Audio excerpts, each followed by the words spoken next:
Welcome to LC Screen Talk. My name is Larry, and this is my review of Insidious, The Last Key.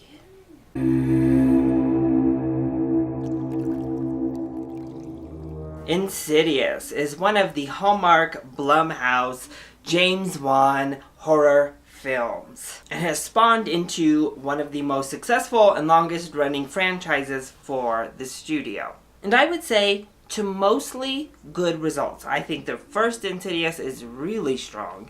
I enjoyed the second one, and I thought the third one was surprisingly solid. So how does the fourth compare?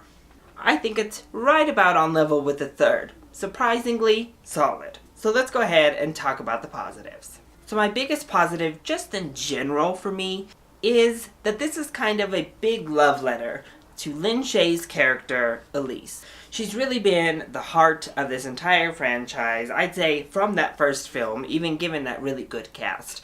But she's the consistent actress, she's the consistent main character here, and I think this was a really nice film for Lin Shaye and for the character of Elise. As we saw from those trailers, she has to go back to a home that wasn't so friendly to her.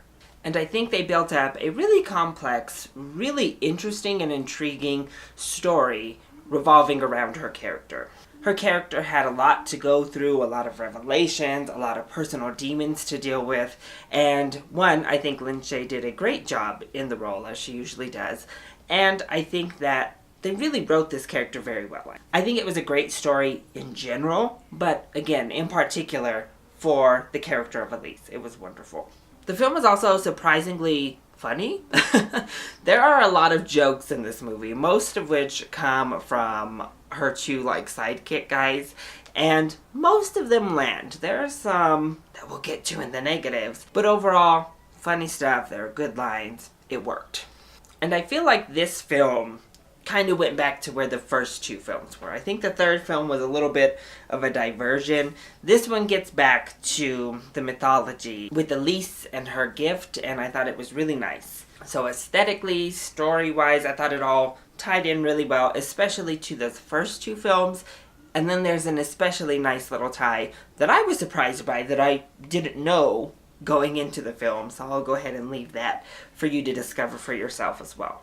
And I also really enjoyed how we mixed real-life horror in with the supernatural horror, which is something we haven't really experienced in these films. Yes, the supernatural affect the real life and affect people just walking around natural earth, but never in this way. Something like this was never really explored with this franchise to this level, and I thought it worked very well. However, the film does have plenty of problems as well. First of all, it's not very scary. I think that there's a little bit of atmosphere at the start of the film. We have some kind of creepy imagery. There's some tension building. But actually, as the film goes on, the less scary it gets, which is a weird evolution for a horror film, and one that was a little bit disappointing. Also, our big baddie, the demon with the, key fingers, was super underwhelming, which includes the final confrontation with said baddie, also a super underwhelming scene. Somewhat emotionally impactful, but just kind of oh, alright, well. So it's light on scares, and this character that is really built up is a big letdown. And I would say all of the sequels, 2, 3, and now 4, have really hurt from, first of all, feeling a little bit on the lower budget side, and that's mostly in terms of cinematography. The look of it doesn't feel like the first one or feel like all of the films in The Conjuring. Those all have a very professional look to them. The Insidious sequels have all kind of had a little bit of a cheaper look, and then that script is just not very good. Storyboarding wise, great. A very complex, wonderful story to unravel. But then you get into that dialogue, and it's oh my, this is some obvious dialogue here. Or characters make some very obviously weird and bad choices. So the script, weak. And then we get into this completely unnecessary and completely unwanted comedy, like, side development where we have two young girls who, by all appearance, look like they're right around senior year in high school age. And these two guys, her two sidekick assistants, like, go all in on hitting on them and flirting with them and kissing them. Like, it's just, it grossed me out, actually. I was like, oh my gosh, this age discrepancy is too much. And these girls look like they're in high school. So I wish they just had not gone there. Maybe acknowledge that they're pretty. Maybe the guys are like, whoa, okay. But then drop it. Like, they just kept it going and going and going. It wasn't funny. It was just creepy and gross. I didn't like it at all. So overall, I think Insidious, The Last Key, is another solid film to add into the franchise. I don't think it quite holds up to the first two in terms of quality, but it's definitely on par with the third one.